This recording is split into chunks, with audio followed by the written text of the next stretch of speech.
Okay. Hi, everybody. I'm Angelina. I'm originally from Russia and then lived a very long time in Belarus. I grew as a graphic designer. Basically, my roots are in advertising. Um, so I grew from a graphic designer to an art director, and I used to work in international advertising agencies like this, the big ones like DDB, Starcom, TBWA. And I contributed in creating award-winning advertising campaigns for clients like Coca-Cola, Nestle, Finlandia, and so on. So yeah, my roots are in advertising. And when I moved to Amsterdam, it was pretty clear that I had to change my path, because here in the Netherlands, the overall professional environment was like more advanced, and it was pretty clear that advertising is less important than actual product development, because, well, advertise, and product is product, right? It's something that we really use, every day in our lives. Like now we are meeting in Google Meets, right?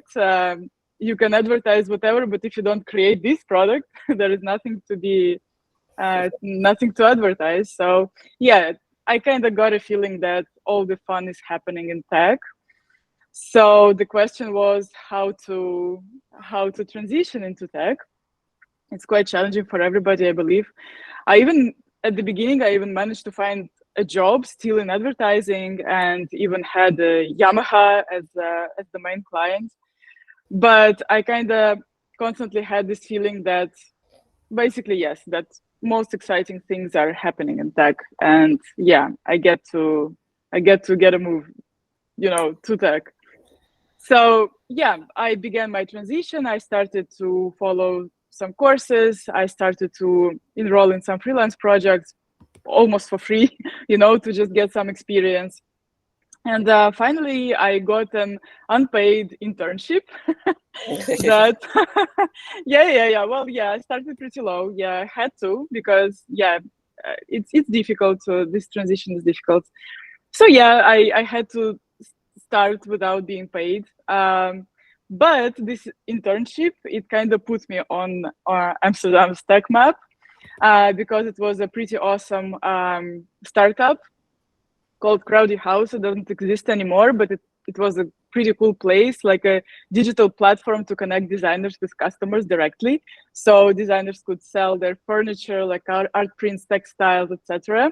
there, and you could just go and buy it there without any middleman, and without any shops, without any commissions on top. So yeah, great project, and it exactly gave me this overall experience of creating product, creating marketing materials, building the branding of the overall platform.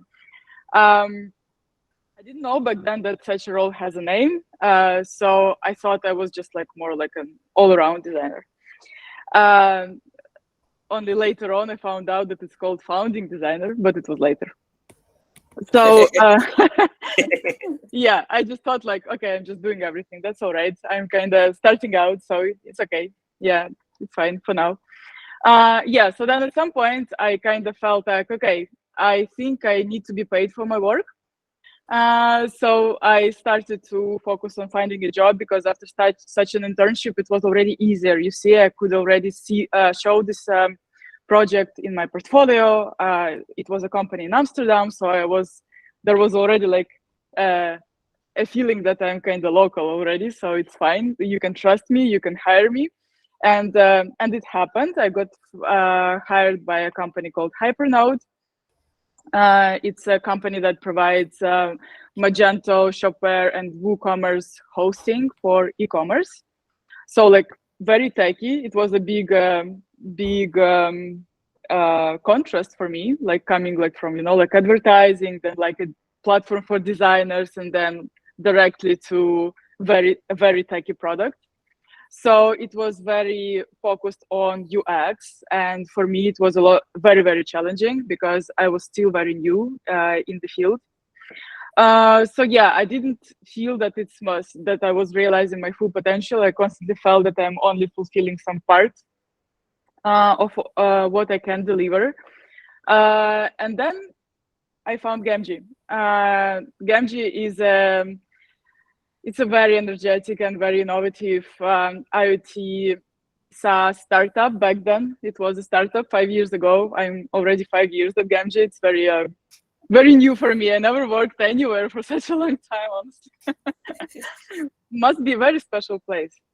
So yeah, it was a startup focused on wireless networking, internet access control, working from home, smart home automation. And that's where I found out that a proper name for an all-around designer is a founding designer. And it's official. You can be a designer that establishes a lot of things in the company. So my role was to establish the visual identity and design direction for the whole company, create the first MVP of the product, a mobile app, to test it with users, create all the necessary marketing materials for the product launch. Basically, yeah, it's all about shaping the company's overall aesthetics and the user experience. Yeah, and Gamgee was a place where my advertising experience met the challenges of product development. And this combo made me feel very fulfilled. So the amount of responsibilities, they feel overwhelming at times, but it's definitely worth it because you feel the impact and the importance of my work like every day, and it's very, very rewarding. And by the way, today Gamgee is one of the most innovative companies in Amsterdam. So I do feel that there is my contribution there. So yeah, makes me very happy. So in short, yeah, my milestones. Thank you very much, Angelina. Thank you very much. It sounds like you've come a long way, like internship. Yes, Yeah, like you it's, got it. Yes. it sounds like a long way. So, do you mind sharing like some of the practices that you adopted that has took you here, that's probably taking you where you are today? What are some of the measures that you can share with us, so that if there are people that probably want to do the same thing, or people that want to like be like you, that that yeah. Don't So be what? like me. Be like yourself. Yeah, yeah, That's that makes sense. everything that personal branding is about. You know, like be Exactly. Yeah. yourself. So what are some of the things that you did? Yeah, I would say that like the first thing that I can mention is you get to be honest with yourself about who you are, and what you want to be, what you want to become as a professional as well. Like, for example, just a personal example immediately. So when I tried to fit myself into this purely UX role at Hypernode, I felt suffocated. And I was also not performing well as well on top. So that's very important. It's not that I was, oh, I was brilliant, but I was just not fulfilling my potential. Not really. I was also not very good at it because it's not my main strength. So I would say, first thing, you really need to focus on finding your strengths, write them down, write them down, and basically the list of the strengths will be your personal branding. It will be this combination of skills that you need to find a way to combine logically and present to the outer world. So that's the first thing. Then I would say very important is to constantly adapt, adjust, and change your CV, LinkedIn, and portfolio. This is very important. It's just a very simple, actionable tip on how to stay relevant in the field and how to ensure that everybody you're talking to get the latest version of you. It's very important because, like, I hired a lot of designers in my life. Also, I'm mentoring designers, so I review portfolios all the time. And the main problem is that in the CV, a lot of projects are mentioned and a lot of achievements, and then you go to a portfolio and there is nothing new. I understand it takes a long time to update your portfolio. It's very time consuming, very energy consuming, but it's extremely important to have all your projects up to date online. Third thing, I would say, watch the market trends. Be true to yourself. Again, if some profession is trending now, like today, like now everybody's crazy about AI, right?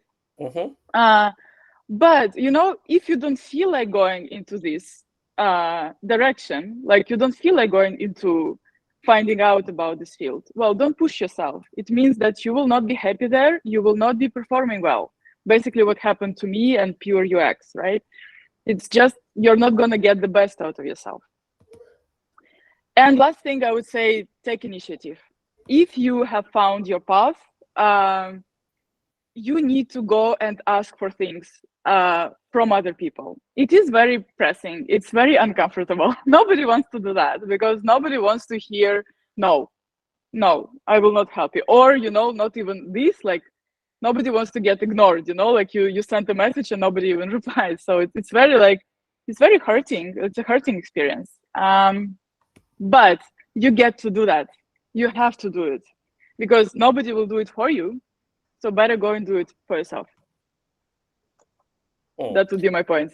Yeah, thank you very much, Angelina. For those that probably missed what she said, so for her personally, these are the four. I'm going to shock it down to only four things, which is find your strengths, like whatever it is you are good at. That's your personal branding.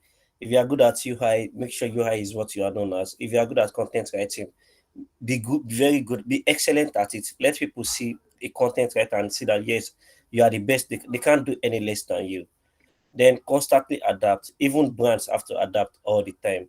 Like, and people that don't adapt or brands that don't adapt, they die. A few years ago, it was Nokia. Nokia was like the only mobile phone all of us were using. Now they are insignificant. Then it was BlackBerry. We've had Yahoo. Yahoo used to like be. Now all of us are using Google. So you have to adapt. Make sure you change. People have to constantly know the new you all the time. Then don't follow the crowd. If people are saying this is where I want to go to, just stay true to yourself and know what you are doing. Then lastly, always make sure you take initiative. Those are the lessons that I've learned from Angelina Severino. Thank you very much, Angelina. My pleasure. Yeah. So now I'll be going to Adeshola Ajibare. Hi, Adeshola. Hi, Yemi. How are you doing today? I'm doing really good. Thank All you. right. So Adeshola is the technical project manager at Lifestores Healthcare, which is one of Africa's leading pharma techs, where she is deploying agile project management techniques and democratizing access to quality and affordable primary healthcare in Africa. Before joining Life Care, she provided direct oversight of all projects at Utiva, that helped accelerate our Africans across the globe and people of color transition into the tech industry by helping over 9,000 learners access premium training in tech skills that are market relevant and future proof. Additionally, looks like you like working at impactful organizations. Like it is either you are teaching people how to join tech or you are helping them to democratize healthcare. That's interesting. Yeah. Uh, Yeah. yeah, so like I did for Angelina, can you like share your personal career journey, some of the significant milestones, and some of the things that you are most proud of? Okay. First of all, thank you for having me. Thank you to the Sage Network. So my journey has been a very interesting one. How bit short, but yeah, interesting. So I started off as a medical physiologist. I was trained as a medical physiologist. My first degree and my second degree were in medical physiology. However, I mean, I've always known that maybe at some point in my university career, I figured that maybe this is not really for me, right? And I happened to be able to, volunteer in many projects during the course of my university. And that way, I had the opportunity of venturing into events management. And then after my university career, I had this very interesting woman who took a liking to me, and she asked that I work with her with her startup at the time, an event startup. So that's how this started. I mean, I didn't take it serious at the time. It was just supposed to be something that I was going to use to while away time while I waited for my NYSC. And it turned out that I was really good at it, like event management. And when it was time for my NYSC, eventually, I had told my boss at the time that I was going for my NYC and I wasn't going to return. And she was insistent that I needed to return. So, we worked around that, and I happened to return and served with her as my PPA. And I just found out that events management is quite elaborate. And the general thoughts that people have about, oh, is it not just an event? Is it not just an event? There's so much that goes into events management. And I found that very interesting. So I just continued with that.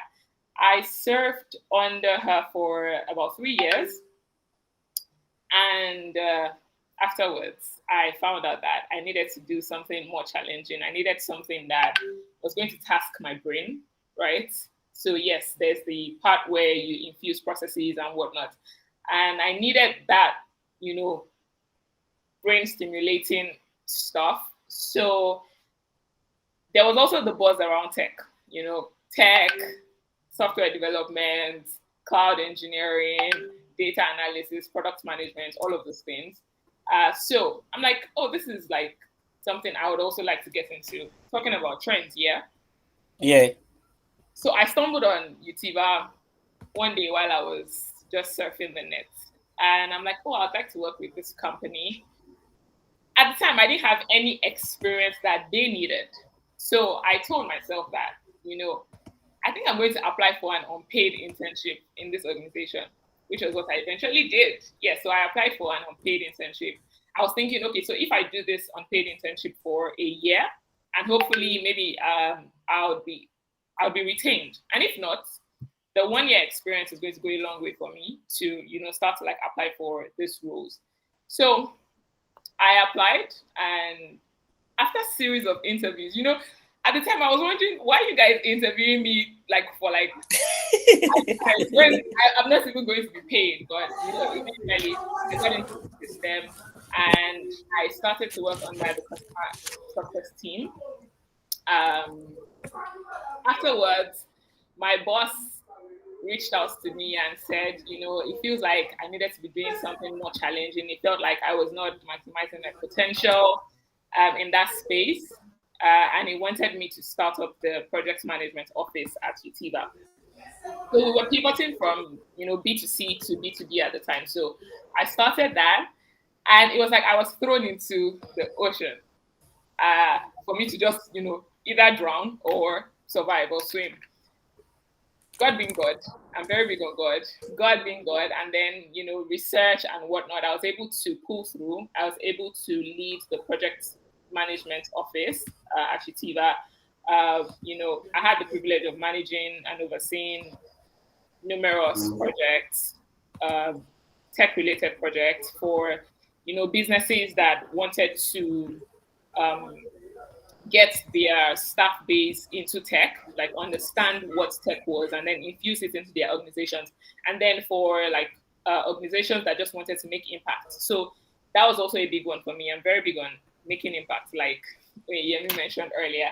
So yeah, I did that. I had the opportunity of working with, like partnering with organizations such as Binance, Tech Cabal, the state government, Microsoft, HP.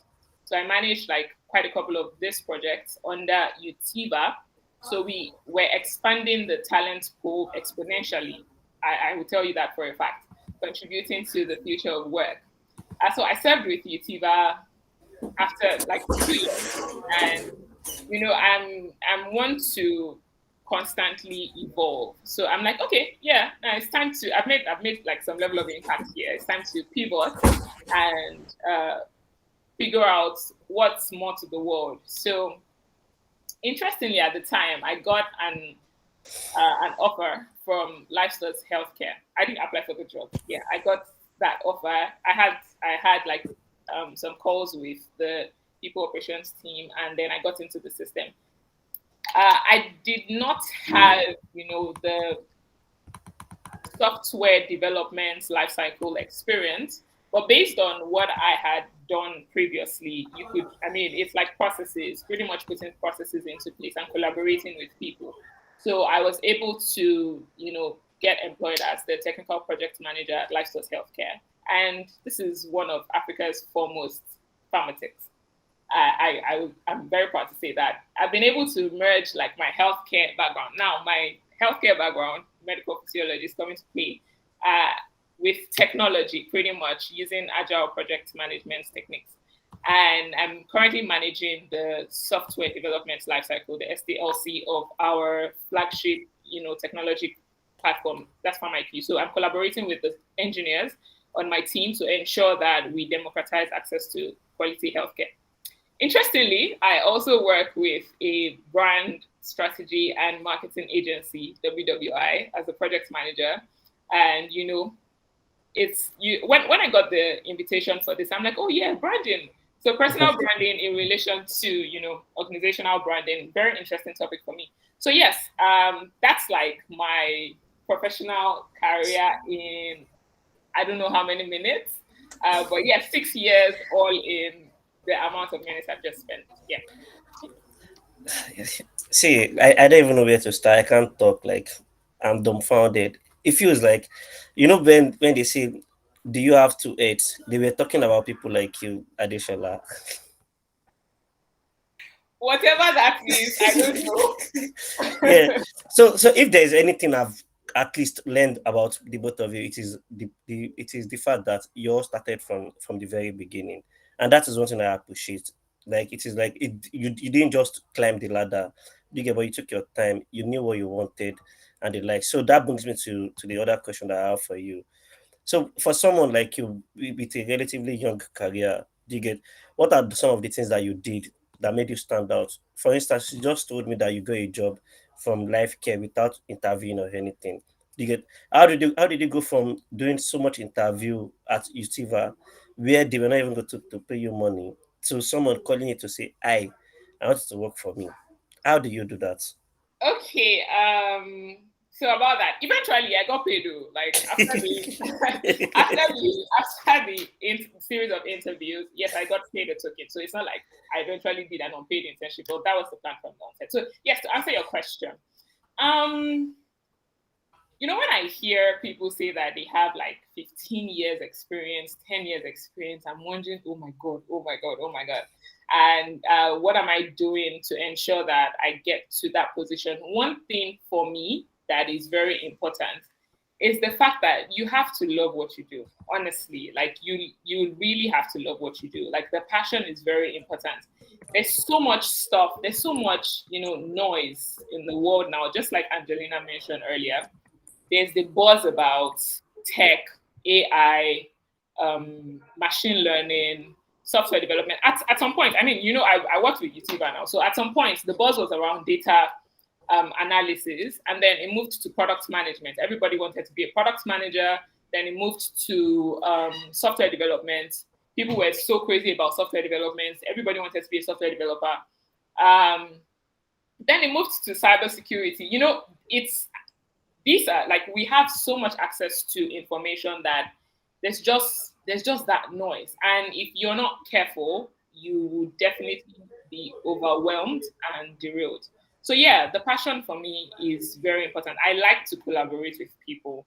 I like to, conceptualize with people, right? And then eventually see that concept come to fruition, if you get what I mean. So, the chain reaction. So you start off from the initiation phase, and then you have a conversation around a plan or a topic or, a problem pretty much. And then we as a team start to put together processes to ensure that we solve that problem eventually.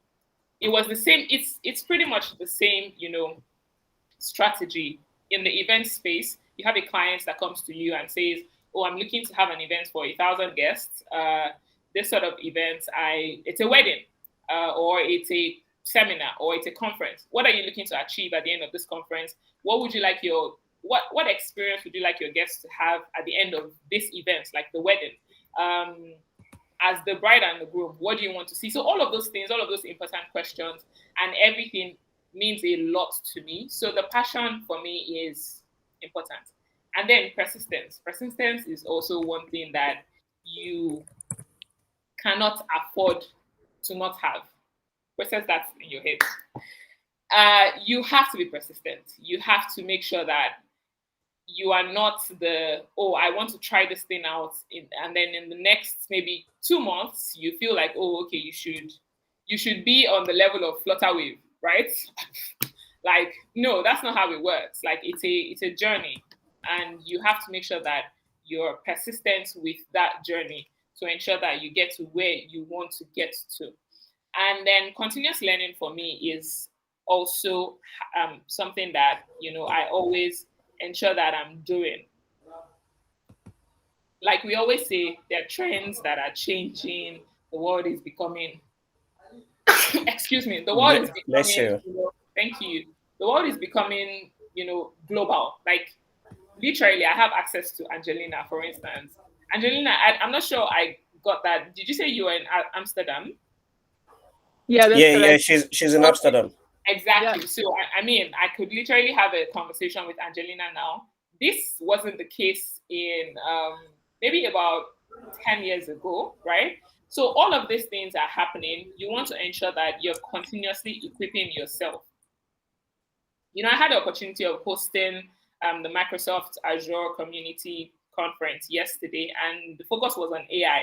As interesting as AI is, it talked about AI not being the one to take your job. It is people that know how to use AI that are actually going to take your job. Like, they're the ones that would gone for your job. So you want to ensure that you're continuously equipping yourself with information, with knowledge, and all of these things, not only in your field, right, in adjacent fields as well, so that you're able to have productive conversations when you decide to speak with somebody. So that's another thing for me. Now, collaboration, at the crux of the work that I do is collaboration. I'll tell you something for a fact. So I work with a team of developers, right? That's with life stores healthcare now. I'm not the one coding these things. I'm not the one doing the engineering. However, I have to relate with these guys to ensure that we're following the Scrum framework. If I do not have, the collaboration skills, it's going to be very difficult. I'll tell you that for a fact. Having to work with, even, at the brand agency, having to work with designers, having to work with strategists, having sane conversations with them, productive conversations. If you're not able to collaborate with people, you would definitely fail at my field. Like, it would not be a good experience. So that has also helped me. Now, another thing that has helped me is communication and public speaking. So one thing I took from my boss at Utiva is how you have to be able to speak about the work that you do. At the time, I used to be of this notion: your work will speak for itself. Yeah, definitely, your work will speak for itself. But there's how far that can go, right? I mean, if I'm not able to talk about the work that I do, Angelina hasn't had the opportunity. I mean, and a couple of other people on this call, they've not had the opportunity to, relate with me or see what I have done. If I don't talk about it, how then would they know about it? So that, for me, went a long way. So I started to, make conscious efforts to talk about the work that I do. And, I started to use platforms like LinkedIn, like my social media platforms.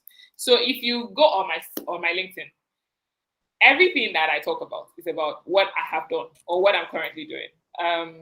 I'm not so big on the motivational speaking part. I'm more about, results. So if I don't talk about the work that I do, nobody's going to know.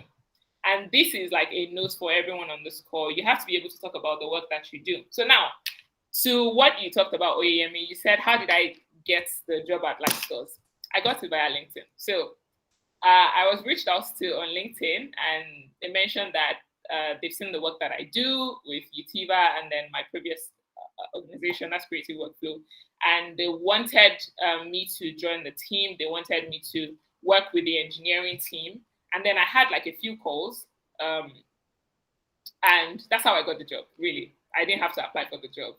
And even my job at WWI, it was the same thing. I had a conversation with the CEO of the company, and it was about the work that I had done before. And, that's how I got into the space. So that is like the major crux of it. You have to be able to collaborate. You have to be able to and be authentic with yourself. Just like Angelina said earlier, you have to be true to yourself. You have to know exactly what it is you want to do. You might not have the, the full-on fine lines or, the blueprint, but there is something that you have drafted down. There's something that you have written that you know that eventually this is what I would like to do to make impact. But how do you want to make impact? So that for me is very important. So communication, collaboration, being true to yourself, being authentic, talking about the work that you do, and networking with individuals. Very key. Thank you. Yeah, that's a lot to take in actually. Like, thank you very much, Adishola. Fantastic point. Yeah, Fantastic. exactly. Yeah, it is a lot to take in. Thank you very much.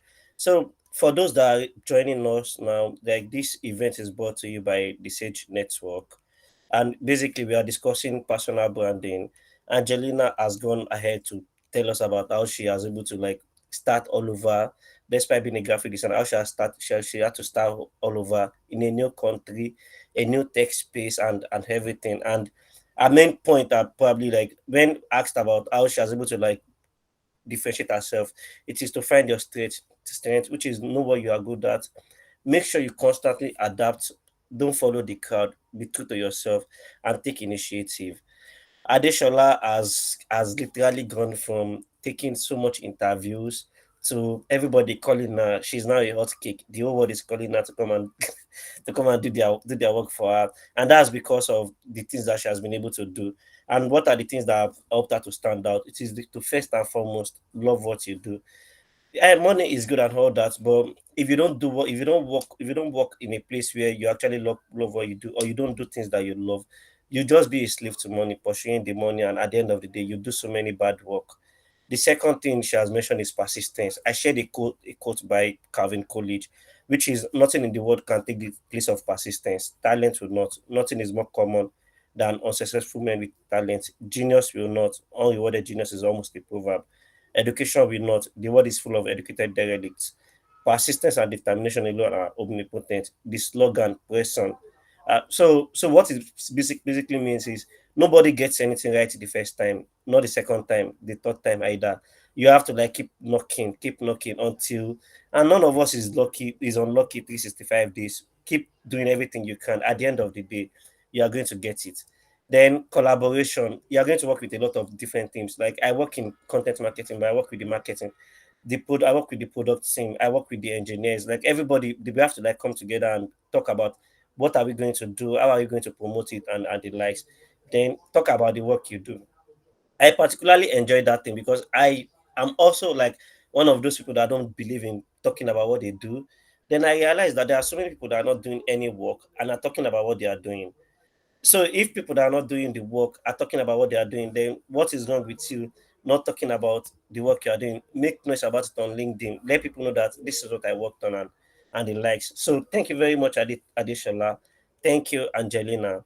So my next question is, Adishola, this is for you. Coming directly to the question of personal branding, what exactly does it mean and how does it apply to careers? Okay. So personal branding, I mean, think of yourself as an organization, like as an entity in yourself, right? So it's like a concept that has gained significant importance in today's professional world. And at its core, it is the art of managing and shaping the way you are perceived, right, by others in your industry or your field. And it doesn't necessarily even have to be in your industry, I mean, in the world at large. And that unique identity is what is unique to you is what personal branding is, that identity that you have. So when somebody sees Oyeyemi, what comes to the person's mind? This is professionally and even in your set of values. Like, what would they think? They know, okay, so Oyeyemi is somebody who is very big on branding, is very big on content marketing, is very big on talking like marketing products and all of that. This person is very big on collaboration. How you brand yourself, how you want people to perceive you is what personal branding is. So bringing that unique identity to yourself, that unique thing that people like, it's just like pretty much a unique identifier. Like, this is who this person is.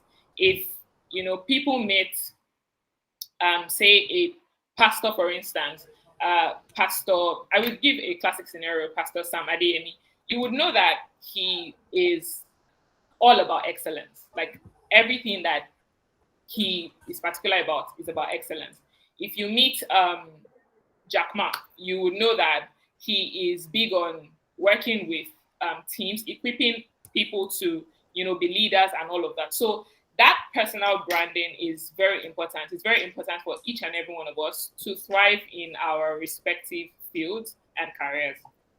Thank you very much, Angelina. Yeah, So, also, I would add to this a little bit. Fantastic points again, Adeshola. Fantastic. What I would say, in addition to what was already said, obviously, really very well summed up. I would say that mainly you need to see personal branding as a strategic tool for effectively managing your professional identity. And basically, it's all about showing the world who you are and what you stand for. And again, by being true to yourself and sharing what makes you special, you can create real connections with people in your field or with potential hiring managers, for example. It's like letting your passion and skills shine through at all times. Like, at all times, you mention what you are good at and you prove that you are good at these things. This can basically help you find exciting job opportunities or the opportunities that you never even thought about before. Like, you kind of put some like traps around, like, oh, I can do that and I can do that. I'm also good at that. And then you just catch, people in this traps eventually. And sometimes you don't know who you're going to catch and what opportunity you're going to catch. And also, don't shy away from such opportunities. It's insane how, for example, I found Gamgee. It was unpredictable. It was just like, here some conversation, here some opportunity there, and then I got to meet to talk to the CEO of the company, and present myself. So it's like it's a word of mouth. You get to share this information about yourself, spread the information, and then you will just catch these opportunities eventually if you keep insisting. Again, if you're true to yourself, it will not be that difficult to do. If you pretend, it's very difficult. When you constantly have to pretend, I'm good at UI, UX. You wake up in the morning, I am good at it. Yes, I am good at it. Okay, let's go. And you don't want to go and do anything. Actually, you just make yourself do it. And then people don't feel this energy coming out of you. This energy is killing. When you are truly passionate about something, it's contagious. People want to be in touch with this person. They also want to become passionate about something, or they want to contribute to some project that this person is passionate about. So it's all about this truth. It's very important to go down to these truths that are something that you want to perceive in life, and that you will not stop. Because it's very easy to, yes, AI. Now it's AI. Let's go into AI. And if you're not interested, you will not succeed. Not really. You can make yourself do some things, but it will never be this ultimate success that only passion can bring. What else did I want to say? I guess, yeah, and just again, basically to go back to these pillars, right? Just sit down and write down like the things that you're interested in. It can be actually very, very different things. And sometimes these combinations will be quite surprising. Like, for example, like these designers who can also code, and then these content managers who can design. And it can come across as a certain weakness at first, like, oh, that's a weird combination of skills. How will it ever work? Who will ever bite? Like, it's weird. I'm passionate about design and about coding. Who will ever take me? People need either coders or designers. Who will take me? Believe me, somebody will. But you need to insist. You need to promote this idea that it's possible. And of course, you need to prove with your project that it's a successful combination. Thank you very much, Angelina. Thank you, Adishola. So from okay, hi Adishola, go ahead. Yeah, so just to double down on what she said about, the talking about the work that you do, right? And then, amassing skills. It doesn't mean that, you're getting all of these skills and then they would not be useful eventually. Personal branding also has to do with, I mean, yes, there's that unique identifier, but there are other stuff that you can do. I mean, take for instance, so I'm into project management, right? However, I like to compare events, and it's something that I'm trying to build on. And then it's also adding to the reputation that I already started to build. So it is making it's just like your professional DNA, pretty much. Like this is what you are known for. When people come across you, they know. I mean, if they have like the relationship with you over time, they know you for this particular stuff, and the value that you bring. Maybe when you leave a particular organization, they know that, oh, okay, this is the value that this person brought. This was like this person's unique identifier. So making sure that you know what it is you are fantastic at, and then you build on that. You equip yourself with other skills. It could be design skills. It could be knowing how to manage a project. This is just talking in relation to myself now. Content creation. I'll tell you for a fact, I've learned a whole lot in my professional journey. Yes, I have bits and pieces of skills here and there, but my forte is still amazing project management, collaboration with people, and then that is what I am known for. So your unique identifier, make sure that you have that at the back of your mind. Just think of it as your professional DNA, pretty much. Thank you guys very much. Thank you, Angelina. Thank you, Adishola. So basically, know who you are, know what you want, go for it. If you have to learn bits of things, but just make sure you know your identifier, you know what your strengths are, and that is it. Angelina, my next question is for you, and which is, what are actions that professionals in their early careers do that may cause harm than good to their career? Yeah, it's a great question. I mentor a lot of aspiring designers. And what happens a lot is, again, I think we keep coming back to the very first point of being true to yourself. And what I see is that the main mistake is that people push themselves to become somebody they don't want to become really. And they kind of pretend to be a professional that is trendy, but they don't want to be doing that. And basically, I see a lot that people complain that the activities that they perform, they don't truly resonate with who they are, with them. So again, you wake up in the morning, you don't want to go to your computer, or you don't want to go to the office and actually perform this work. And if it comes to a job search, for example, it's a big one at the moment, right? After all these layoffs at the FANG companies, it's so many amazing people out there. It's such a huge pool of fantastic, let's say, designers. I know about designers the most. And it's already so difficult to find a job. And you will be just like another addition to this sea of professionals. And if you don't have enough passion, you will just not break it through, you will give up at some point, because it's not who you truly are. It's not your real passion. So you will not keep going for it, because honestly, the whole challenge is to keep going for it. It's very difficult. Like, my husband is also in tech, and recently he was looking for a job, and he applied 500 times. Okay, 500 times. And out of these 500 times, he got something around like 10 interviews. That's all. The rest was a nose. Yeah, and it's very hurting and very disturbing, and you start to doubt yourself very much, right? So you got to believe in what you're doing, because, well, he did it. He got a job. He did it because he just purely believed in it and he wanted it very much. So it happened.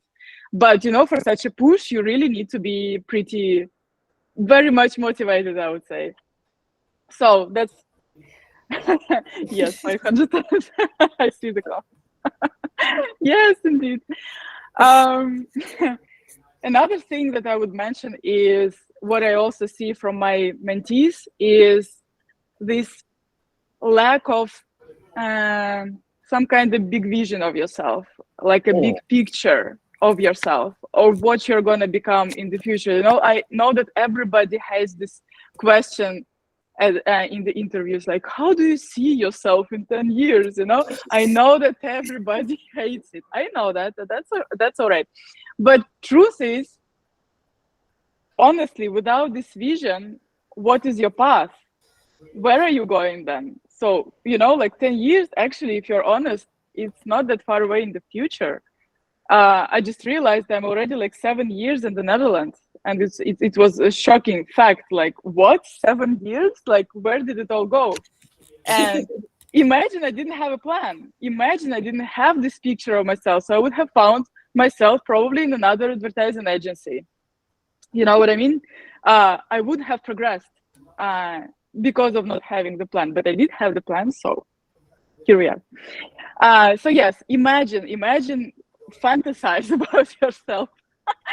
Don't want to sound funky, but yeah, fantasize about yourself in the future. What this future would be? How do you see yourself? What would be your dream? Like, imagine some fantastic scenarios for yourself. Don't be shy. Dream big. Dream something that you are afraid of dreaming about, but just do that. And you will see it's incredible. It will just change everything for you. It will change everything. It will change your daily actions. That is the most important thing. Every day, you will become one step closer to your ultimate dream. That's incredibly important, because if you didn't think about it in the first place, about this big picture, then you just continue doing what you would be usually doing during the day. And basically, it all comes down to your daily actions, right? Nothing happens at once. Like, oh, I became, I don't know, a CEO. Oh, I guess maybe it's my ultimate dream. You see, just kind of just said it. Maybe I want to be a CEO one day myself. So it means that every day I will take certain actions to achieve that. So that. Another thing that I'm seeing is that young professionals, they avoid networking. Why they usually do it, what I hear from my mentees is that, well, basically they're shy. They are not sure that they are actual professionals, and it's a big mistake, because nobody is an actual professional, right? We all hear about this imposter syndrome, right? And everybody suffers from. I suffer from it. Tomorrow I have a very hey sister. Tomorrow I have a very important presentation for my own team that I know for many years, and I'm freaking nervous. I'm nervous because it means that the course of my work will change for the next half a year, and I'm nervous that I will not get the approval from my team tomorrow. I'm simply nervous. I feel that I'm suggesting something maybe stupid, something that I shouldn't be suggesting, And yeah, I'm anxious about it. And it's real. It's absolutely real. And I'm already in a leading position in my company as a designer. So what would I be possibly nervous about? And I'm nervous. So this professionalism is it's very shaky. It's a shaky thing. Nobody is 100% professional. Nobody. Everybody makes mistake. I make mistake. I misbehave sometimes in the meetings. I say something that I shouldn't have said, stuff like that. You can call it unprofessional. I call it realistic. That's what we realistically have. So don't be shy. Go network. Go promote yourself. Go talk about yourself. As Adeshola has mentioned, it's very important to talk about your work. Talk about what you have done, what you have achieved. Show it in your portfolio. Show it in your CV. Show your project. Speak up. That would be my advice. Thank you very much, Angelina. Thank you very much. That was excellent. Adeshola, do you have things to add to it?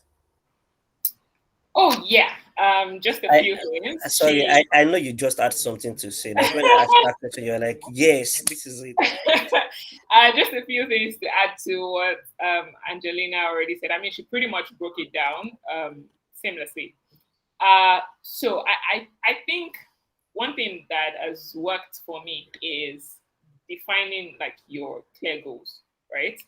Um, so if exactly it was profound, thank you, David. If you don't have clear goals, you will just keep running on vibes and inshallah.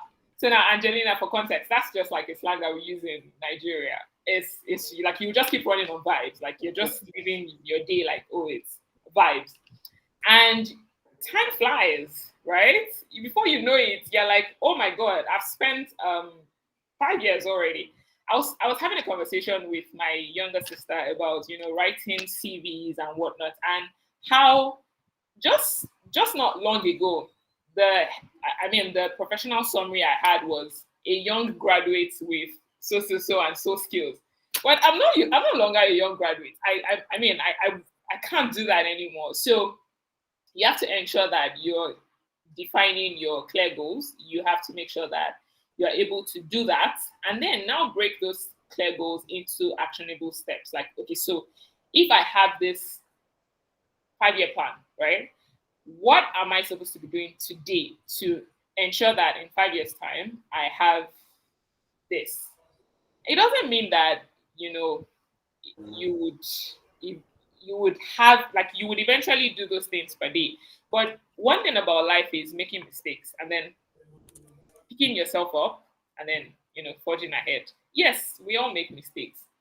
I mean, if you don't make mistakes, then you are God. Like you, and you shouldn't be here in the first place. So you would definitely make mistakes along the way.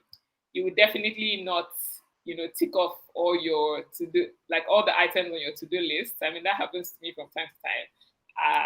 I'm not able to tick off all of these items, but I make sure that I go back to them and ensure that I eventually achieve those things. So yeah, defining clear goals and then documenting them, not just defining them. You have to document these goals. So for people that, I mean, to answer the question about people being frustrated in the professional space, I mean, that was the question, correct? Just to clarify. You can go ahead. You can go ahead. Okay. Yes. So if you do not define this clear goals, after a while you will just start getting frustrated. Another thing that she talked about, the imposter syndrome. It happens to the best of us. Like literally, if the moment you stop having imposter syndrome, I feel like that's the time to move. Like, okay, so you feel like, oh, everything you literally do is perfect, like it's good. That's the time to move because we're supposed to continuously learn. Like you're supposed to keep learning. You have the just in time learning, and then you have, learning that you're constantly doing. If you're not constantly doing, like learning, if you're not constantly improving yourself, gaining more insights, gaining knowledge, I don't know. You might just be as good as someone in the grave, permits my friend, right? So it's important that you have that continuous learning. And the moment you stop learning, there's just nothing to look forward to anymore, right? It becomes a routine that there's nothing to anticipate.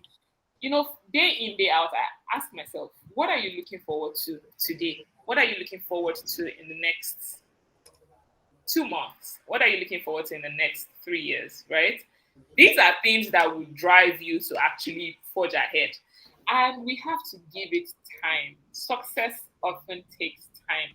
One thing I've realized having to deal with, Gen Zs of today is that they want like immediate money. Like they want, they want that immediate gratification. And that's not how it happens. Oh my God, like that's a very wrong notion. Success takes time, especially when you're building a brand. Like that's why it's called building. Like think of it as, you're erecting a building. You start off from the having the architects draw up, the layout of the house for you. you have different parts that goes into that. You have, laying of the foundation, you have the bricklayers setting up the blocks, right? And then you get to a point where you are eventually like putting electrical fixes, and then you get to the plumbing stage where you're fixing pipes and all of those things. And then eventually you have the doors, the carpentry work and all of that, and then you have your full-on house. It's a journey. So don't expect that you start off your career today and then in like 2 months you're already where you want to be, or you're already getting the millions. Like, forget the whole social media buzz. And sometimes LinkedIn can be, it can be, sometimes I just open LinkedIn and then I shut it. I'm like, no, not today, right? Because it can be so much stuff, and then you're just seeing that, oh, people are doing amazingly well, and you're wondering, what am I doing? But it's the baby steps, right? You have to give it time. You have to make sure that while building your personal brand, or starting a new career venture, you're giving it time. You have to be patient. You have to allow your efforts to gain momentum. The results are often not immediate, and note that doesn't mean that your strategy isn't working, right? There's like I was saying, you have Gen Zs who, sorry that I'm shading the Gen Zs, but the Gen Zs on this call, it's just that it's very common amongst them. You just want to pivot from what it would have, like, it would take somebody 5 years to do it in 1 month. Yeah, it's good to prospect for greater stuff, but make sure that you give your success time. Again, it's called building a brand for a reason, right? You're building the brand, you're building your personal brand. It takes time. It takes time for people to see the work that you do, to resonate with your values, the work that you do, and then eventually start to utilize your skills to solve their problems and whatnot. And now, another thing is feedback, right? A lot of people don't like feedback. As much as we say, oh yeah, we want feedback and whatnot, a lot of people don't like feedback. They don't like to get feedback on what it is that they're doing. You would not get it right always. There are times when you would default. The only thing that we need to strive to do is to ensure that while giving feedback, you also have to be constructive with it. Ensure that you are not trampling on one's ego. You are giving feedback to ensure that you're giving the person like measurable steps too, to make sure that the person is better. And then on the receiving end, you have to be open to feedback, and you have to even seek feedback. If you're not getting feedback from your organization or the people that you're working with, how then do you measure the value that you're offering? How then do you measure how much impact you have made? So we have to be open to feedback, reach out to people, ask about, oh, how well did I do with this and what. If you don't do this, you will just be stuck up, and then you just realize that you're not moving forward.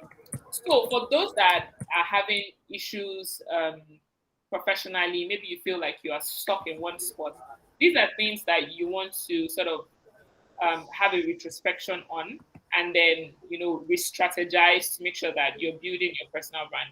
And then there's sometimes that you just realize that, oh, this thing is not working for me, after you must have done all of these measures to ensure that you are evaluating yourself constantly, and then forging ahead with actionable steps. So yeah, sorry, that was long, but yeah, let's say that. It was good though.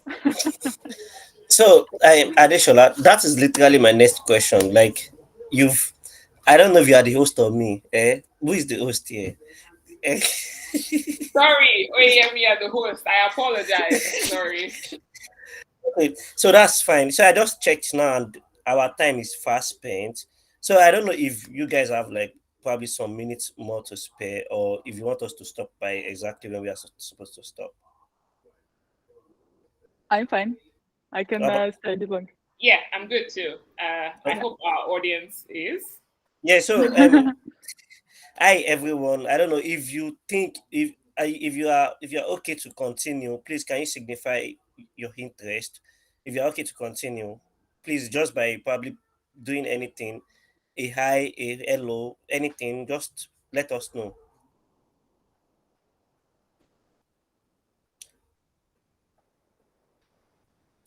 Seems like it. Okay, okay. Yeah, let's continue the hello, hi, still here. Okay, okay. If I get like seven more, then okay, Joseph, Naomi, okay. All right, all right, all right, all right, all right. Okay. Looks like we're having like in part.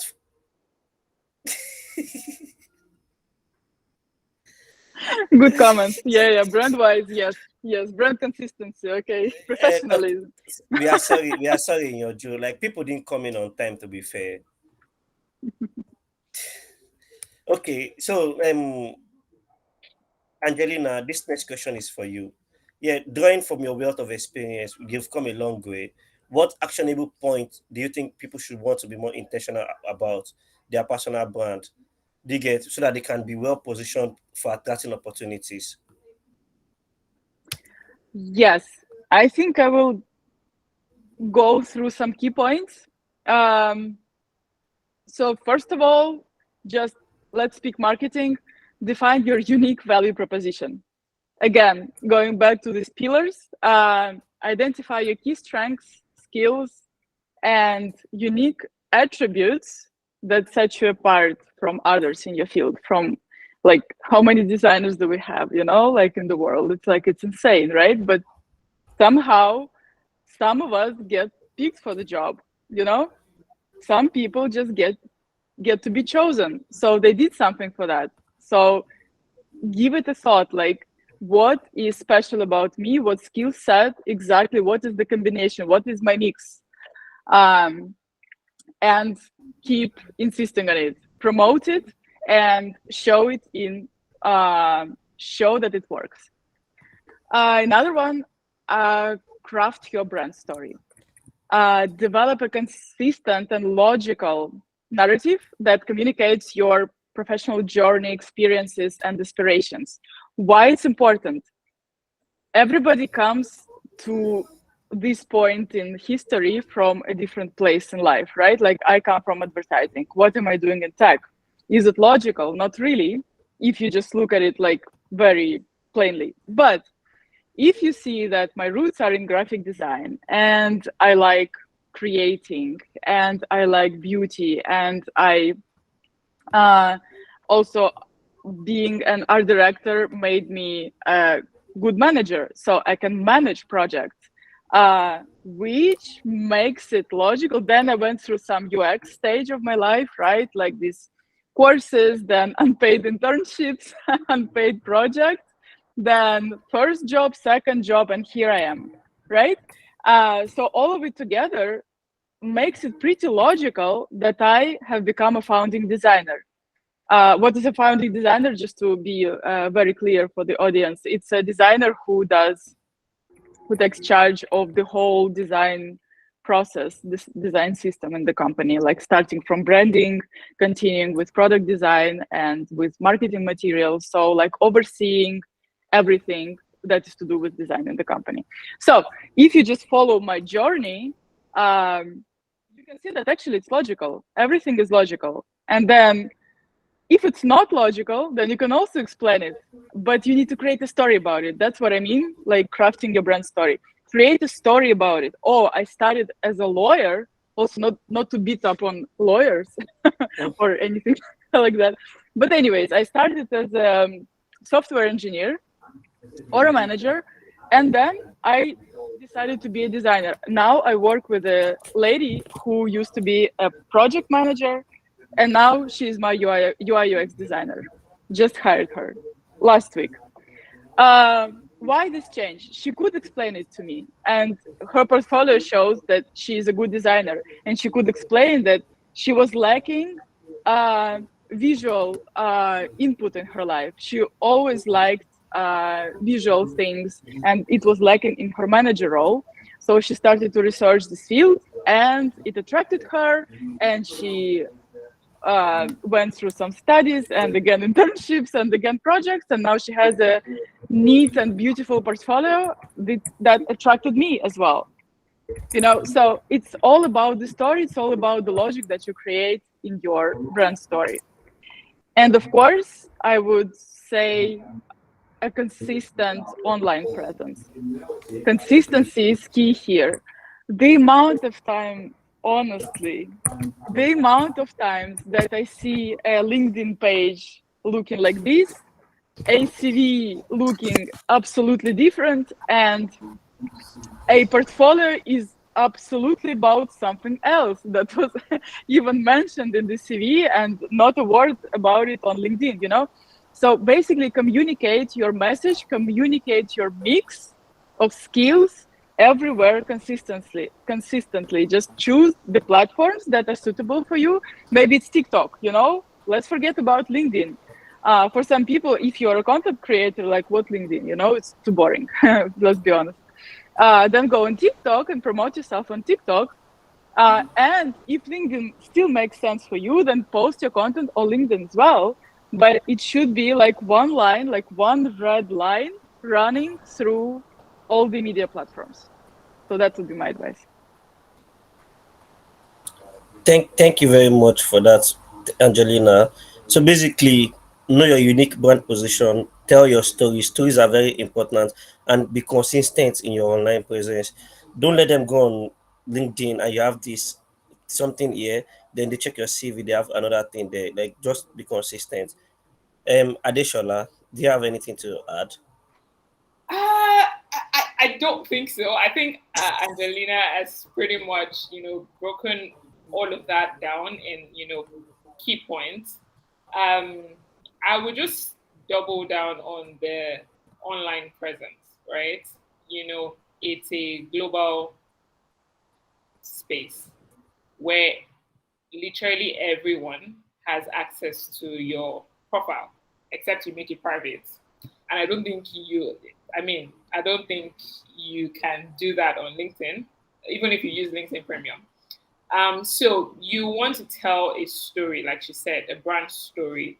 You want to make sure that you're consistent with that.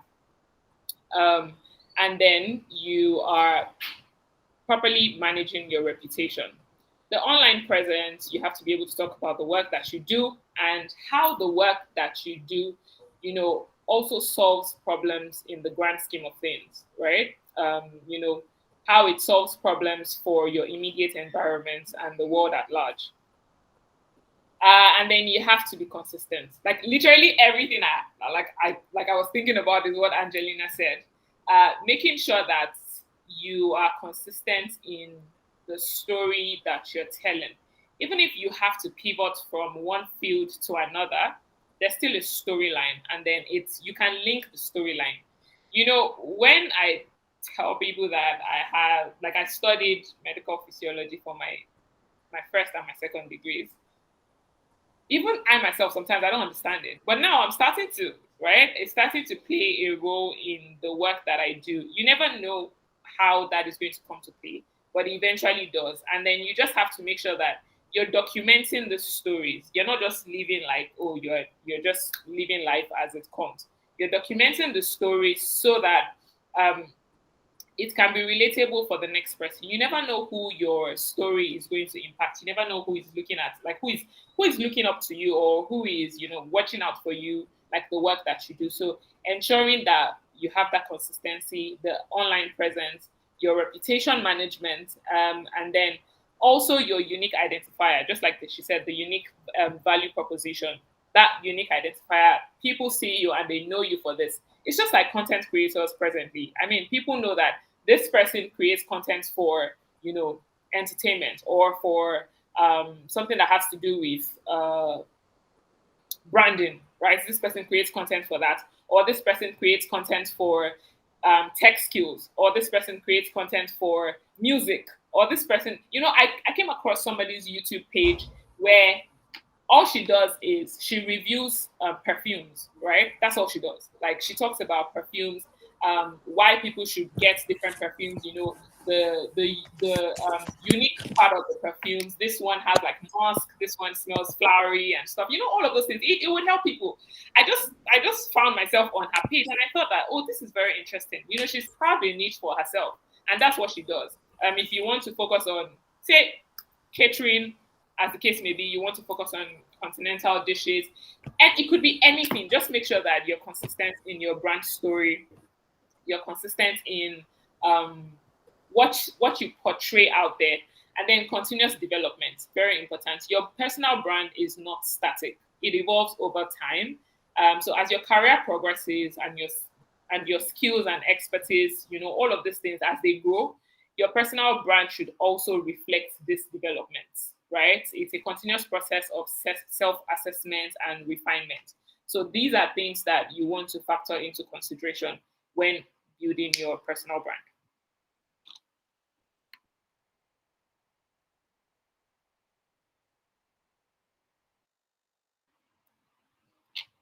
Okay, I think we lost Oyemi. Oh no. Hi, Oyeyemi, are you here?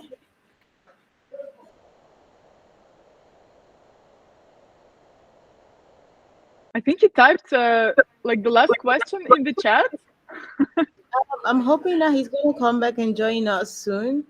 But thank you, Adishala. I thought that was really insightful. And Angelina, for the last question that you answered. Having an online presence and speaking one. But I do have a personal question about that, though. But I guess I'll wait until the question segment because I tend to have like two different online personalities, and I don't know how to synchronize them so that they still speak towards me. Because I'll ask that. I saw Chris Oko come back. Yemi, are you back in now?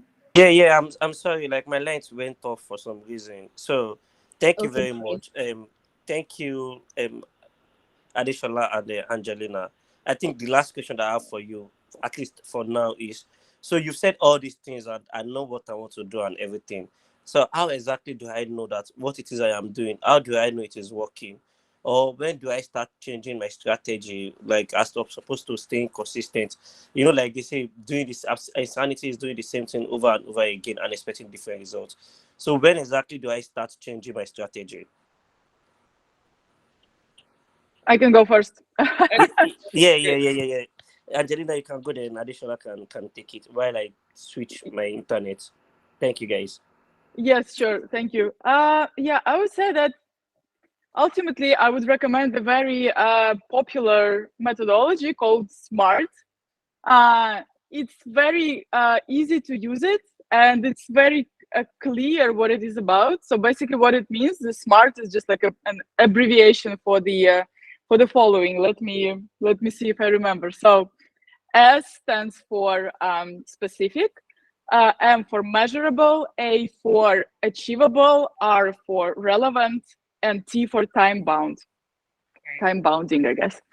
So what it means that your goals, they need to be very specific. You need to be able to write them down. That's a good sign. If you can write it down, then it's a very specific and clear goal. Measurable, you need to understand how you measure the results of this achievement, right? So like, I don't know, amount of followers, getting a job, this kind of stuff. Achievable, basically meaning that it needs to be realistic. That is all. It needs to be a realistic goal, because one thing is when we're talking about dreams, like big dreams, how I see myself in 10 years, this big picture, it's one thing. Another thing is when you have a goal, so goal that brings you further in your to your dream. It means that it needs to be very realistic, means achievable. Relevant, basically it needs to be, again, according to you, according to your needs, according to who you are. Very important. And time bound, it needs to have a very clear expected deadline. But again, as Adeshala mentioned, and it's very, very important, success takes time. Yeah, it's very important. And sometimes you can set a certain goal, and within this amount of time, this goal is not achieved. It doesn't mean that that's the moment where you change your strategy. Because ultimately, if you believe in it, you need to continue. If that's your set of skills and you believe in this set of skills, you get to continue. But of course, we can't yeah, we can't be looking for a job like for 5 years, right? It's not normal. So of course, but what I hear now is absolutely real. It's absolutely real that people look for a job like for months or even more than a year. So what does it say? You should stop looking. That's not true. Of course, you should keep looking.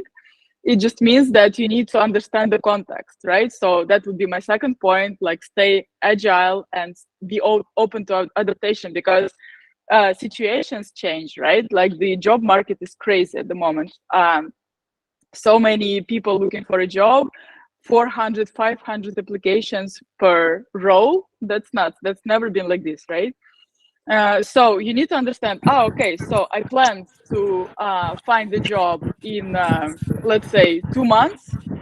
Nothing happens in 2 months. You need to understand, okay, was my time expectation wrong? Most probably, because if you consider the circumstances, the market is tough, so you get to give yourself more time to accomplish your goal.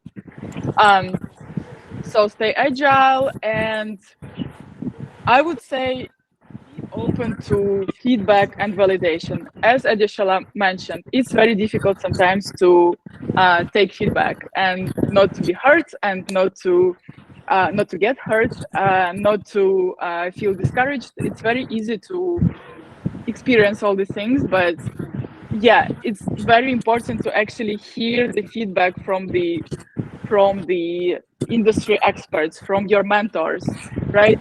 Seek for mentorship. Honestly, it will help a lot. I really feel that I help people that come to me, and there is proof for it. They do achieve what they want in the end.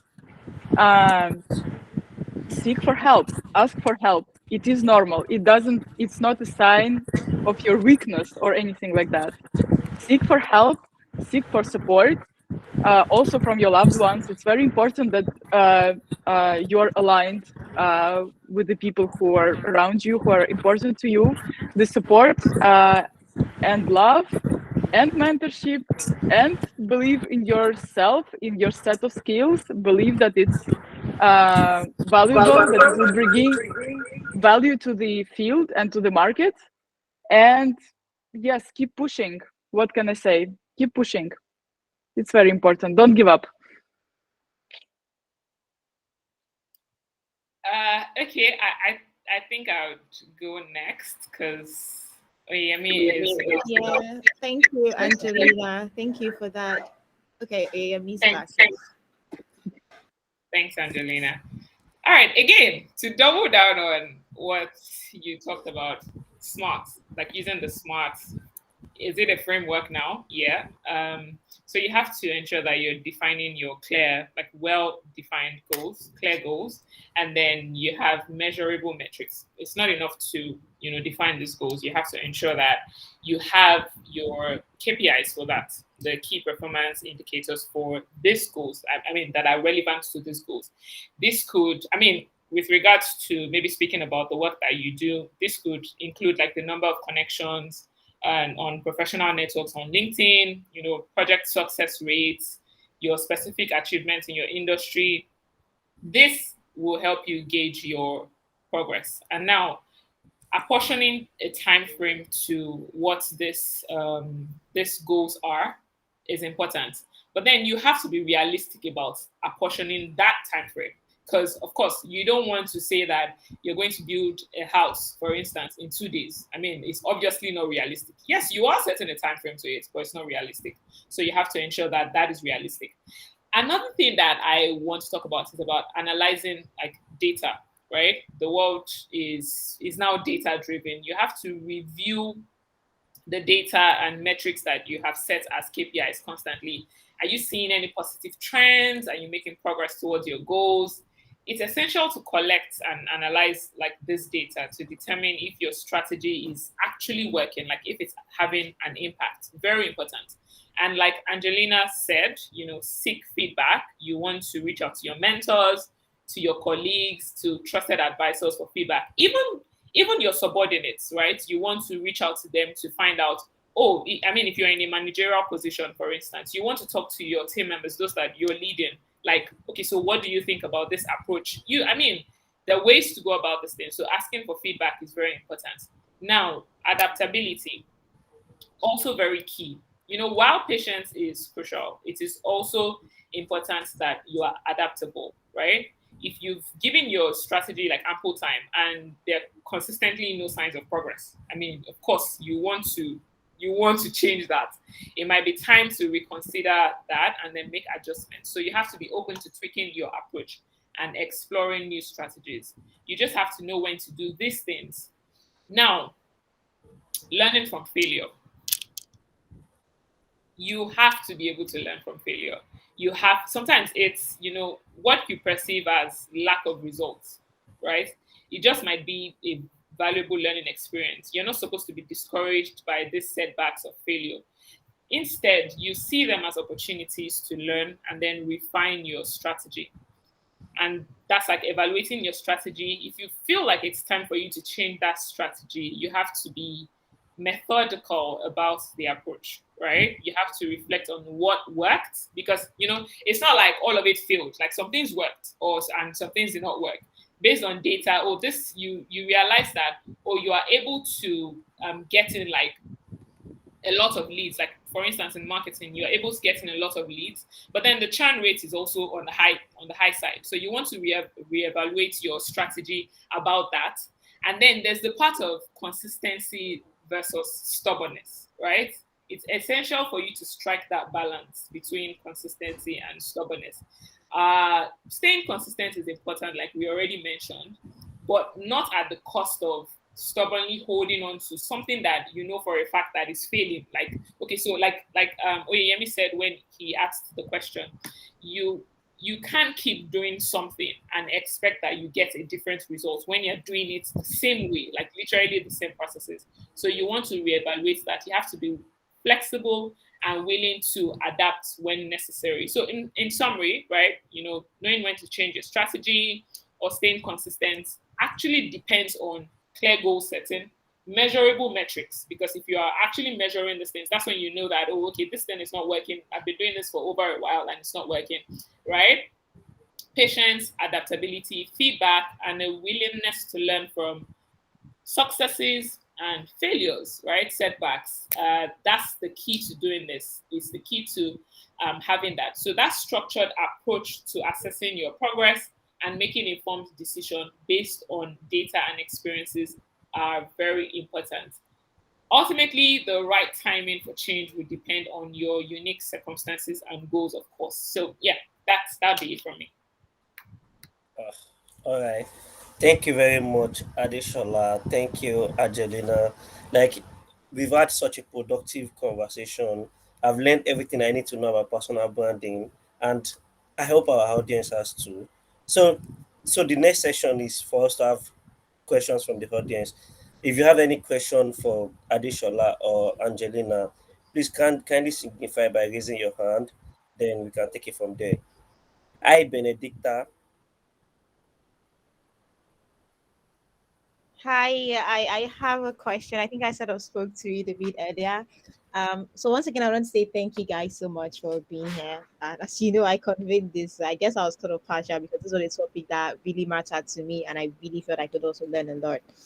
Um, so earlier on, Angelina made a point about not being one person on one platform and then being somebody else on another platform. The consistency of that. So that's tugging me because I don't know how to find that balance. So to give context, at my 9 to 5, I'm a product manager at a neobanking company. Um, when I'm not doing that, I'm the convener at the Sage Network. I'm really trying to help people build connections and get access to the resources that they need to grow and to scale, for professionals and founders alike. And because I'm on that space for professionals, I've always been big on helping people find a work-life balance. So for context, I live in Lagos. When I just started working in Lagos, it was very hectic. It felt like I would spend all of my mornings in traffic, all of my evenings in traffic. I would go to work, and then on Saturday all I wanted to do was sleep. It was like, where is the life, right? So that was how I first started to get into the entertainment space. or you're a professional, especially for Lagosians. So I've not been in a lot of places around the world, but this is actually a unique problem for people in Lagos, Nigeria. So I'm always trying to remind people, hey, you need to do more than just work, pay bills and die. You need to have fun. You need to, sometimes just get out of that workspace. So these are like three different segments of what I do. I know there's a bit of other things to helping companies to organize their team burning so that their own staff can get to relax and be more productive.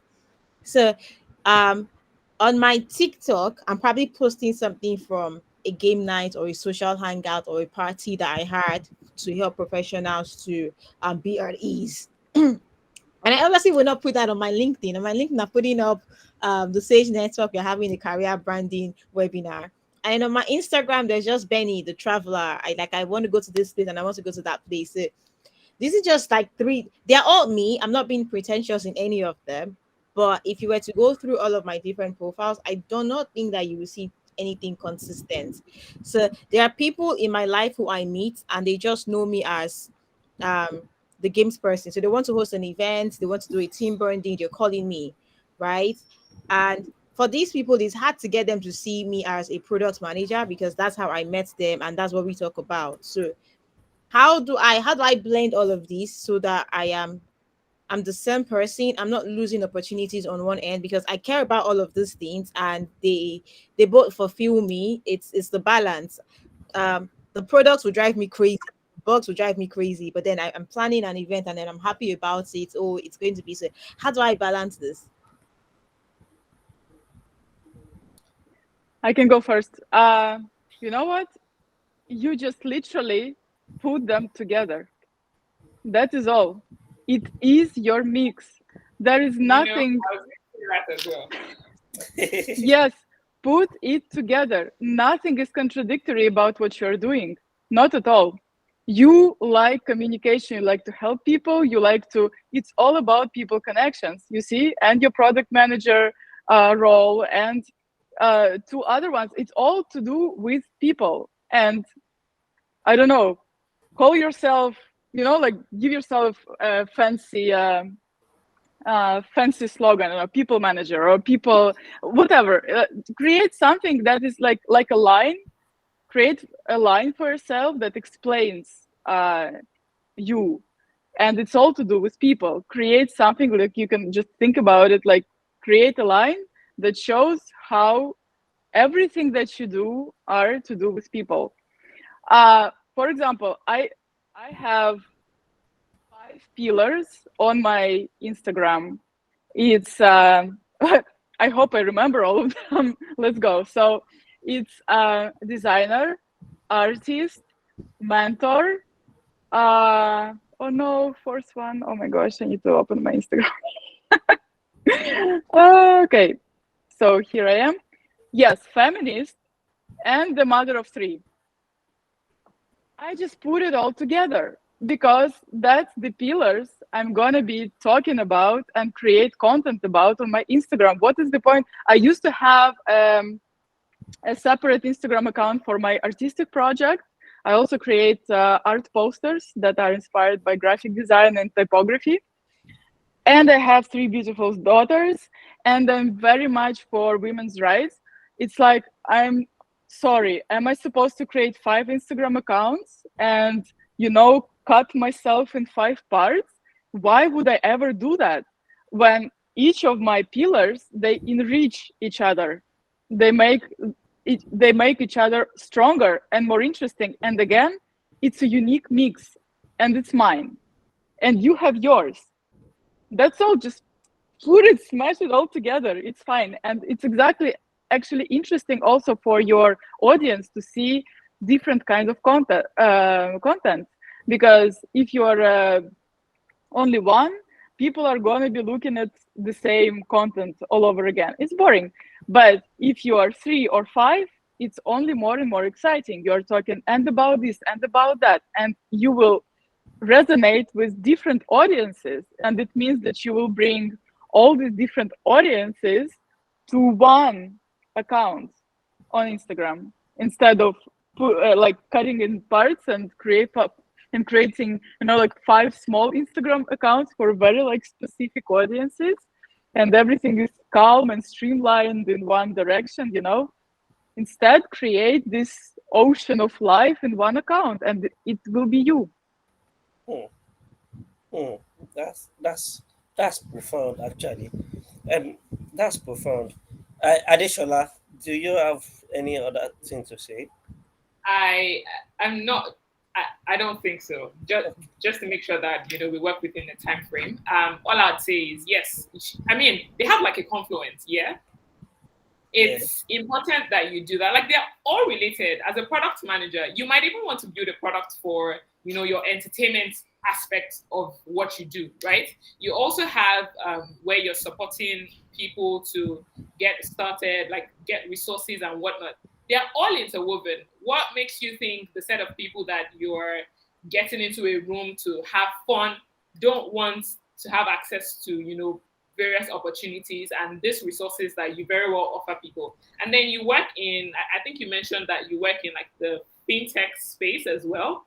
I mean, your clients, your prospective clients are these people.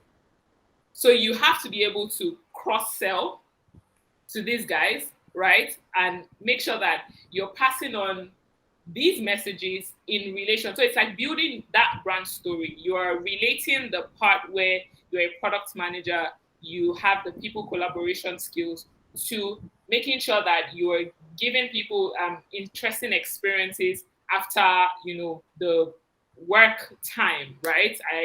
Because I mean I follow you, so I know that you organize like interesting events, themed events. I think you're doing one, or you just did one that had something to do with Halloween and stuff, which is interesting. I mean, I find that interesting. So I think these are things that you can merge into one and create a story around it. And like she said, create a fancy name for yourself and run with it. Thank you very much, Adeshola. Thank you, Angelina. Do we have any more questions for the both of them? Please, if you do, kindly signify by raising your hand.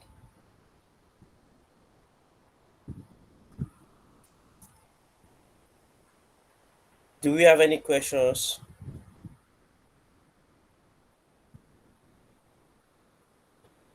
There's a question Jennifer Zita left in the chat. She said, how do one tend to handle the issue of mental health when it comes to personal branding? I don't fully get the question, but I don't know if she's here to give more context to it.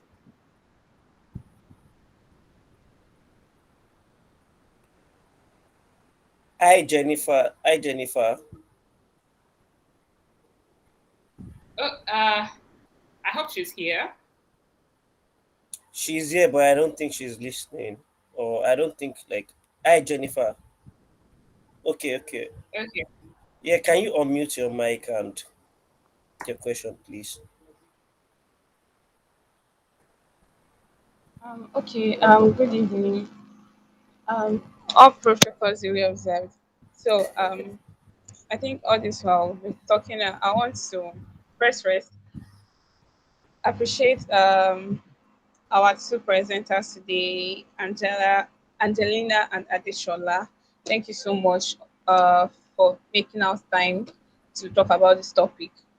So my question was, when it comes to the essence of personal branding, because it's like this we said, it takes time. So and most times it tends to doubt yourself. Like, can I even do this? Getting as far as affecting your mental health such a way that you want to do this, but then you can't do it. And for the fact that there are certain things that even come to the aspect of affecting mental health. Maybe the aspect of financial insecurity, not being sure of yourself, afraid of what people will say, the fact that you have to combine a whole lot of things and still trying to achieve more for yourself. So I really don't know how like to put all these things together, because this thing can get one thinking, and thinking is one thing that affects someone's mental health. So like I know that Angelina and Deshola have been in this personal branding thing. So and I think that one way or the other you must have experienced this. So when it happened, how were you able to cope? How were you able to like still keep up also the fact that you got yourself to this stage? How were you able to solve the whole issue that comes with thinking so it doesn't go as far as affecting your mental health or leading into depression, anxiety, and all that and that? Thank you. Fantastic question, I think. Okay. Adeshala, would you like to go first? Yeah, that's okay. So, Jennifer, one thing that you mentioned is the fact that we all go through this. I will tell you that for a fact. Yeah, people we have like this fancy um, front on social media. It feels like you have everything together. I'll tell you for a fact, we all don't, right? We don't have everything together. And these are things that, also corroborates the part that we are humans. We're supposed to feel like there's this constant urge for um, development. There's this constant not being satisfied with where you are. Like that's how we've been created. This insatiable part of us that is feeling like, oh, okay. So even when you hit your goals, right? When you hit your goals, you're like, okay, so what are the next step of goals that I'm setting and whatnot? If you are, if you're somebody that likes to put together stuff that way. So your mental health in relation to um, the work that you do or personal branding is very important. I'll tell you that you should ensure that you know how to manage pressure because the pressure will come. The pressure will come from the economy, the pressure will come from family, the pressure will come from friends, right?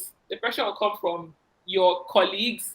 You have a colleague that it feels like, oh, this colleague is, the one getting all of the yays, and then you're just there, you're doing as, your possible best, and it's feeling like what you're doing is not being appreciated enough. These things will come in from time to time.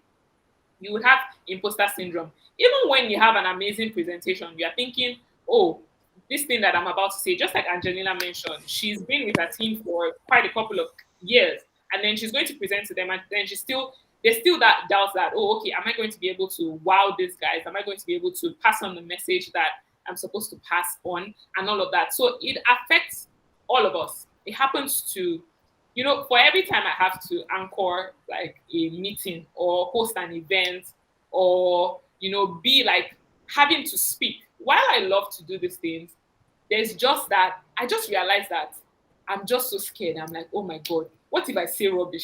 What the message I'm passing across is not relevant to what we are talking about? I mean, for instance, it happens to the best of us, right? You just have to, strike the balance. You have to know when to stop. There are some times that you have to actually, take a break. Like, what? I can't, I need some time to rejuvenate.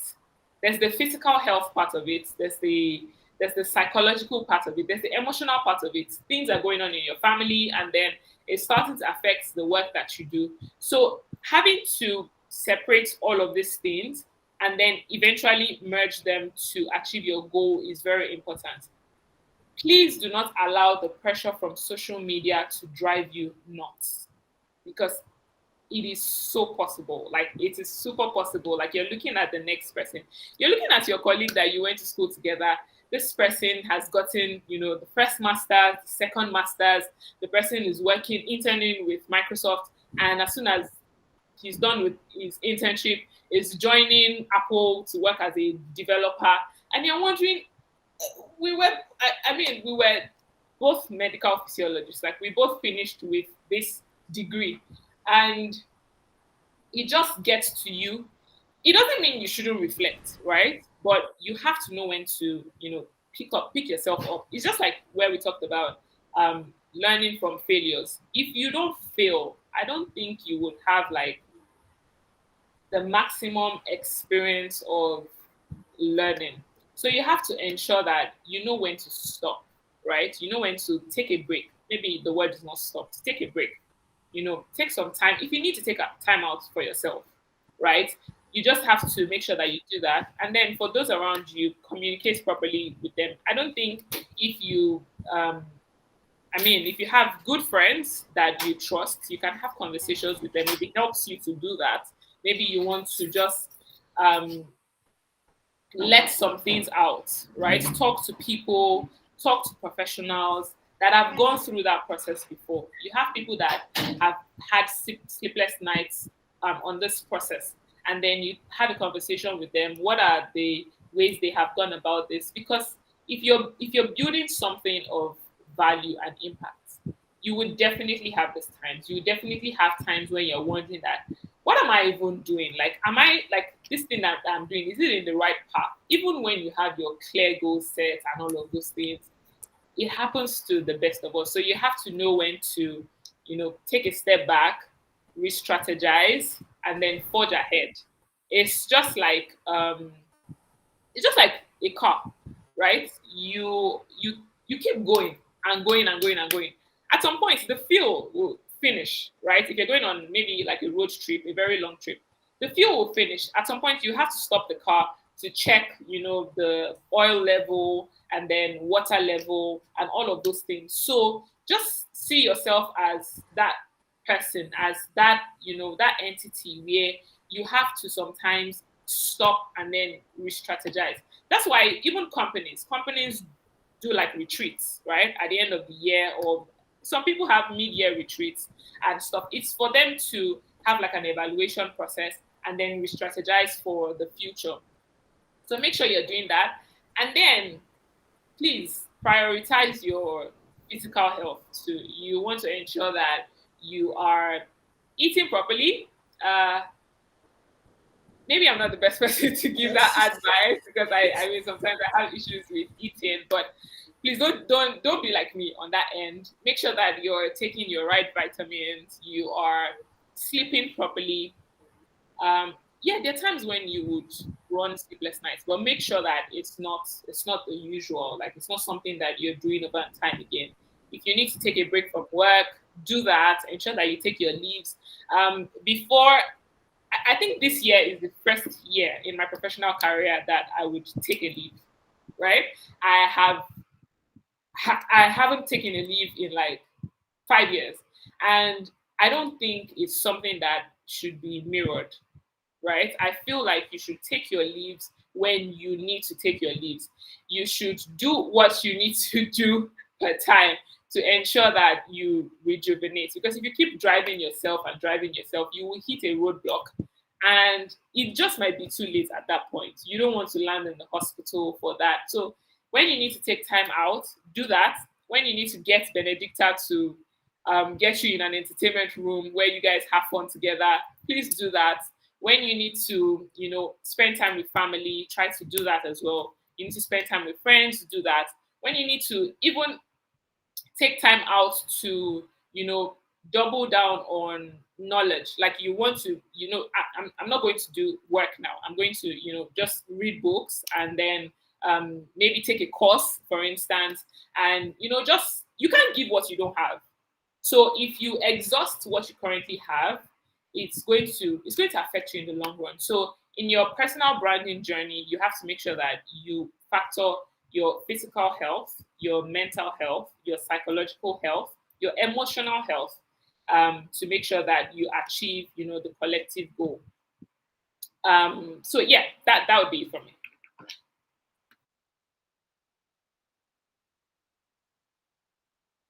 I think you're muted. I think you're muted.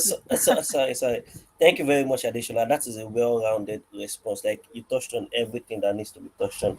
Angelina, do you have anything to add to it before? Yeah, really not much to add. Honestly, it's like the question was like fully covered. Really fantastic reply, I think. Not much to add, just a very practical, small tip. I always recommend to my mentees to follow certain rituals, self-care rituals. For example, even if you have an opportunity to start working at 8 in the morning instead of 9, spend this hour on yourself. Don't start working earlier to try to accomplish more, you will never accomplish everything. Work and building your personal brand, it's also work. By the way, I don't draw any lines between work and creating a personal brand. It's the time that you spend on work. Don't start immediately with work. Don't start your day with work. Think about what you can do in the morning to please yourself, to treat yourself well. Maybe it's a face massage. I just recently discovered it's just fantastic thing with this, like these special tools, like forgot how they're called. That's what I do in the morning. Instead of just, of course, it's very tempting. I send my children to school, and then it's very tempting. The computer is right here. I work remotely most of the time, so it's very tempting to just sit by my computer and start working. Wow, I have like 1 extra hour. I can accomplish more today, And it's like, yes, you accomplished a little bit more, but you didn't give yourself anything instead. So if you just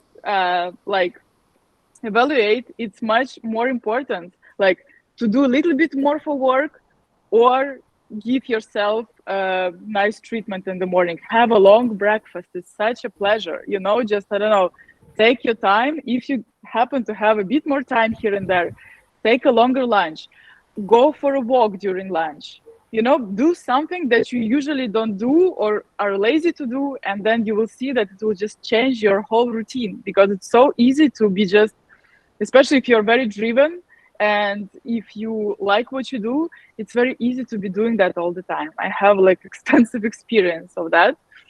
And basically it doesn't help. Yes, at some point you just start to feel that you're drowning in this endless to-do list. The to-do list, it never ends. I just keep adding things to the things that I need to do, and it never ever ends.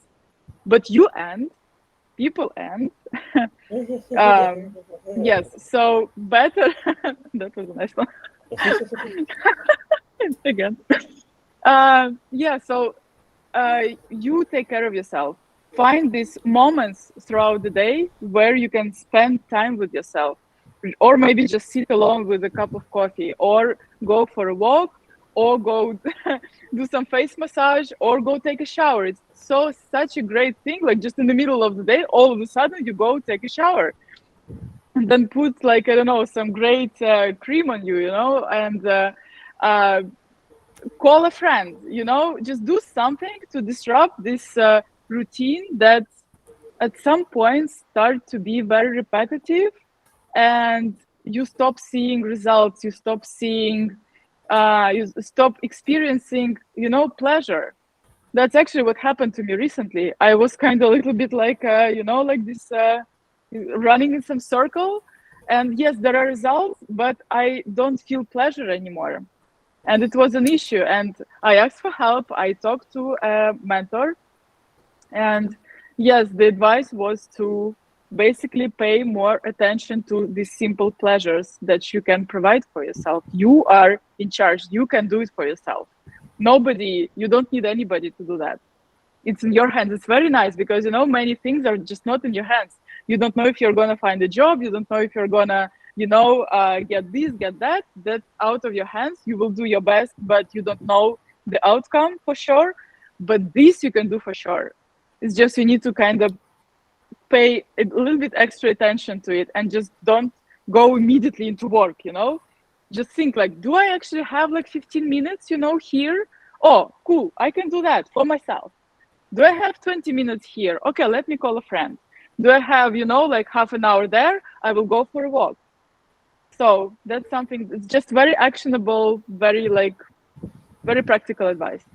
Thank you very much, Angelina. Thank you, Adesina. Yeah, thanks, Angelina. I'm practicing the self-care tips now going forward.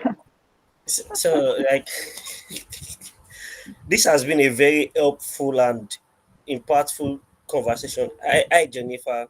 Hi, Jennifer. Please go ahead. Hi. Sorry. Okay. Since I know it's already established protocol, so thank you, Adeshola. Thank you, Angelina. Kosoko. I don't know if I pronounced that correctly. Thank you. You can just call me Yemi. Okay, yeah, thank you too. So I just wanted to ask one more question. I feel like this platform where we are, I think when Adeshla was talking, she was like, you can connect to Benita. Then that's actually dragged my attention to the fact that, okay, it shouldn't just be like after this webinar and we are all out. I really don't know if it's still possible. If like, okay, the presenter and you, Yemi, inclusive, and Benita, she has this of what's it called? She organized all these team projects and all that and that, and her invite planning. Is it possible that we tend to like probably get how to connect with you people again aside the fact when we are done with this webinar? I'm just asking, is it possible? Oh yes, yeah, definitely. I'm going to drop my LinkedIn profile URL now. I'm Yes, I'm very also doing accessible. that. I was just about to take that, and then I think my call went off. So, well, we were supposed to end this call with a breakout session so that we have really small groups of people who just get to meet themselves. And I don't know if you guys still want to stay for that, but the people who are able to stay, we will have that because we promised that there would be networking at the end of the event. So, Jennifer, I hope you're able to do that. For our speakers, if you follow us on Instagram, we'll also be sharing their LinkedIn profiles, but I see that they have already dropped it here. So you can reach out to them on LinkedIn as well. And then we have a Slack group. So for everybody who registered on Luma, you would have already gotten an email containing the link to our Slack channel, a Slack group rather. So on that Slack group, you're able to tag anyone and ask questions or DM people directly. So that's one way that we keep the conversation going outside of the webinar. All right, thank you very much, Benedicta. Thank you, Angelina. So for me not to take anybody's time, I'm sorry for taking so much of your time. Like you people should forgive me. It was my pleasure. Yeah. So I'll be doing the vote of thanks and thanking everybody once again. Thank you, Adeshola. Thank you, Angelina. Thank you, Benedicta. Thank you to the Sage Network. This has been a really helpful conversation. Like coming here, this has been a very helpful conversation. Coming here and sharing everything you guys have known. I mean, Angelina has been here for 15. She has been working for 15 years experience. Like she has started from the ground up. Adeshola has been there for 6 years. She has had experience from the ground up and everything and sharing everything you know with us. And now we are going home. Most of us are going home and we've learned a lot of things. So I thank you very much. And thank you to the audience. Thank you for coming. And yeah, I hope like after this conversation, I hope you get to like change things that needs to be changed. And lastly, I'll leave you like with the parting words.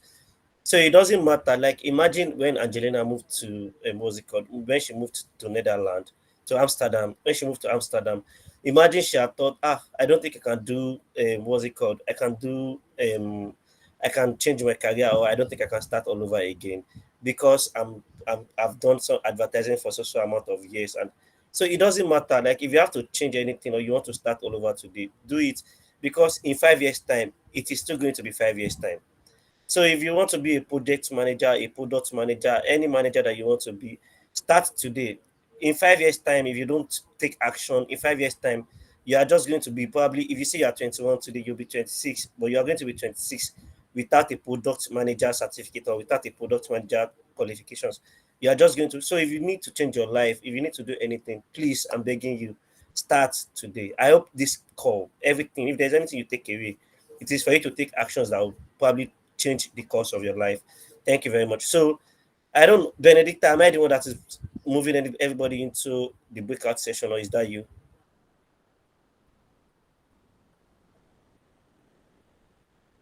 Hi, Benedicta.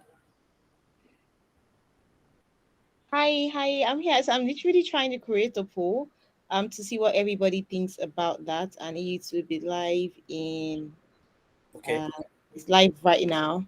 Yeah, it's live right now. So if you could just, take the next couple of seconds to just let us know if you have a few minutes to stay, or if you would just join us on Slack and then catch up with the names that you'd like to catch up on our Slack channel.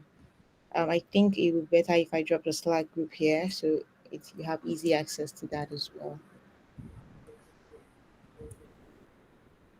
We have one response in. Let's get in more so that we're going with what most people want to do.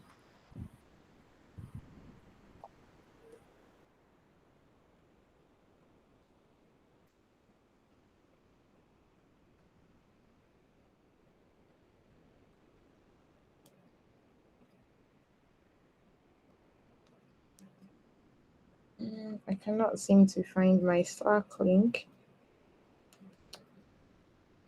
Had it and I lost it.